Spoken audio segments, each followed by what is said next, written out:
네, 오늘 오전 11시 양심적 병역 거부자를 병역법 위반 등으로 처벌해야 하는지에 대한 대법원 전원 합의체 판결 선고가 이루어질 예정입니다. 네, 2004년 이후 양심적 병역 거부에 대해 유죄 입장을 견지해온 대법원이 14년 만에 어떤 판결을 내릴지 관심이 쏠리고 있는데요. 관련 내용 허윤 서울지방변호사회 공보이사 전화 연결해서 이야기 나눠보도록 하겠습니다. 나와 계십니까? 예, 안녕하세요. 예. 네. 오늘 이제 대법원 전원 합의체가 양심적 병역 거부자에 대한 상고심 판결을 선고할 예정인데요. 일단 이 사건 개요부터 좀 자세하게 설명을 부탁드리겠습니다. 예, 간단히 말씀드리면 이 사건은 여호와의 증인 신도 오모 씨가 병역법 위반으로 인해 기소된 사건인데요. 예. 오 씨는 2013년 7월 육군 현역병으로 입영하라는 통지서를 받고도 입영일인 2013년 9월 24일부터 입영을 하지 않은 혐의로 기소되었습니다. 이에 대해서 1심과 2심은 양심에 따른 병역 거부가 처벌 예외 사유인 정당한 사유에 해당되지 않는다. 예. 이러한 2004년 대법원 전원합의체 판결을 근거로 유죄를 인정해서 징역 1년 6개월을 선고했습니다. 예. 네. 그렇군요. 지금 일단 저희가 이 사건과 관련해서 좀 현황부터 좀 살펴볼 필요가 있을 것 같은데 지금까지 양심적 병역 거부로 실형을 선고받거나 현재 재판을 받고 있는 사건 어느 정도나 됩니까? 최근 5년간 통계만 보면 2013년에서 2017년간 1,693명이 실형을 받았고요. 예. 네. 이제 해방 이후 현재까지 양심적 병역 거부로 처벌받은 사람은 약 18,800여 명에 이릅니다. 예. 그리고 병무청에 따르면 5월 말 현재 재판을 받고 있는 병역 거부자는 모두 966명에 달하고 있습니다. 네, 말씀하셨다시피 사건이 계속해서 늘어나고 있는 모습인데 지난 6월이었죠. 이 헌법재판소가 대체복무 기회 없이 병역 거부자를 처벌하는 조항은 위헌이다 이런 결정을 내리면서 이후에 이제 하급 법원들의 판결에 좀 변화가 많이 나타났다고 하는데 그럼 상황은 어떻습니까? 예, 그렇습니다. 지난 6월에 헌법재판소는 헌법 불합치 결정을 내렸는데요. 예. 간단하게 말씀드리면 병역 거부 형사처벌 조항은 합헌이라는 판단을 내렸고 대체복무제를 규정하지 않은 병역법은 사실상 위헌이라고 판단을 했습니다. 이후에 헌재 결정 취지를 인용하는 하급식 판결들이 잇따라 발생했는데요. 예. 1심과 2심 법원은 무죄 판결을 잇따라 내놓고 있습니다. 이에 따라서 그 헌재 결정이 있었던 6월 말 이후에 1심과 2심에서 무죄가 선고된 건수는 약 20건 정도 됩니다.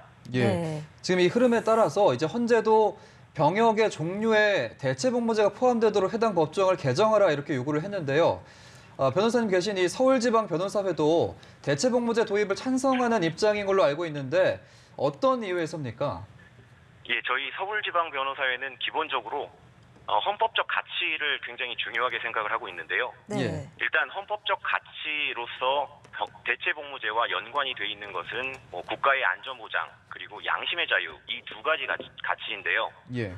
어느 하나를 다른 하나에 비해서 좀 더 중요하게 생각해서는 안 되고 두 가지 가치가 조화를 이루어야 된다는 판단 하에서 이 대체복무제 도입을 찬성하고 있었고요. 예. 네.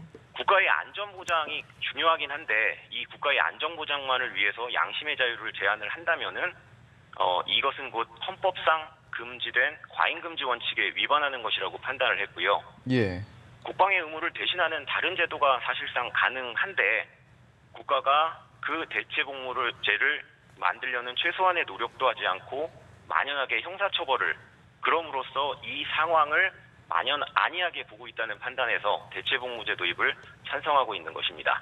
예. 네. 헌법재판소도 사실 저희 그 변호사의 입장과 유사한 이유로 대체복무제를 도입하도록 병역법 개정 조항을 개정을 요구를 했는데 예. 물론 저희 서울 변호사회가 이 대체복무제를 원하는 사람들에게 유리한 그런 일방에 유리한 대체복무제를 도입해야 된다 이렇게 주장하는 것은 아니고요. 예. 네. 공공성이나 형평성이 반영되어서 사회 구성원 다수가 찬성하는 그러한 형태의 대체복무제를 저희 서울 변호사회는 도입되기를 기대하고 있습니다. 예, 공공성과 형평성이 반영돼야 된다 이런 말씀이셨는데 사실 이제 징병제를 시행하는 국가가 우리나라만은 아닌데요. 이런 양심적 병역 거부자 문제에 대해서 다른 나라는 좀 어떻게 해결을 하고 있습니까? 징병제를 시행하는 국가 중에서 대체복무제를 도입한 국가는 약 20여 개 정도 되는데요. 네. 대표적으로 2000년에 대체복무제를 시행하고 있는 대만이 있습니다. 예. 이 대만의 경우에는 대체복무자들이 주로 중증 장애인이나 노인 이런 사회적 약자들의 간병을 맡아서 봉사를 하고 있고요. 예. 국제사회에서도 병역 거부권과 함께 대체복무제를 보편적인 권리로 인정하고 있는 추세입니다. 예를 들면 유럽연합 같은 경우는 유럽연합에 가입하기 위해서는 병역 거부권을 인정하고 대체복무제가 도입이 되어 있어야 사실상 가입이 가능하고요. 예. 그리고 유엔 자유권위원회는 2015년 1월 한국 정부가 양심적 병역 거부자를 처벌하는 것은 자유권 규약에 위반한 것이고 자의적 구금에 해당한다고 판단을 했습니다. 그리고 같은 해 11월에는 예. 한국 정부의 자유권 규약 심의 결과에 대한 최종 견해를 발표하면서 병역 거부자로 인한 수감자 전원을 석방하고 대체복무제를 마련하기를 촉구해 왔습니다. 예. 네, 이렇게 대체복무제가 정말 세계적인 흐름이 돼 가는 것 같은데 그런데 사실 좀 개인의 신념이나 어떤 종교적인 이유로 이렇게 병역 거부를 할 경우 양심의 기준을 어떻게 정할 거냐, 또 이 병역 체계가 좀 붕괴하는 게 아니냐, 이런 좀 우려가 있거든요. 이런 우려는 좀 어떻게 생각하십니까? 예, 맞습니다. 양심적 병역 거부에 대해서 사회 전반적으로 이제 반대하시는 분도 계시고 찬성하시는 분도 계시고 양측의 공방이 치열하다는 점을 알고 있는데요. 예. 특히 양심적 병역 거부와 대체복무제를 허용했을 경우 조심스럽게 예상을 하면 예. 현재 하급심에서도 계속 무죄 판결이 나오고 있고요.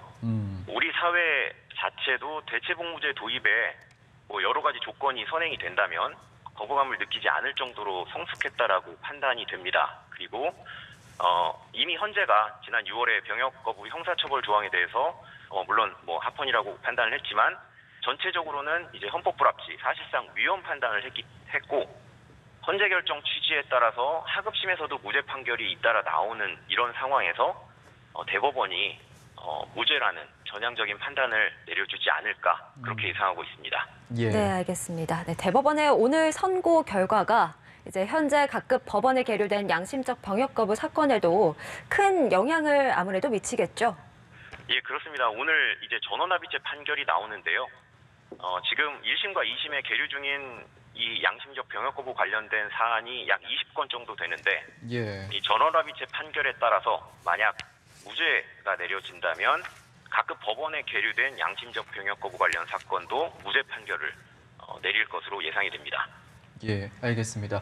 오늘 양심적 병역 거부자에 대한 대법원 전원 합의체 판결 선고와 관련된 얘기 허윤 서울지방변호사회 공보이사와 연결해서 알아봤습니다. 고맙습니다. 예, 감사합니다.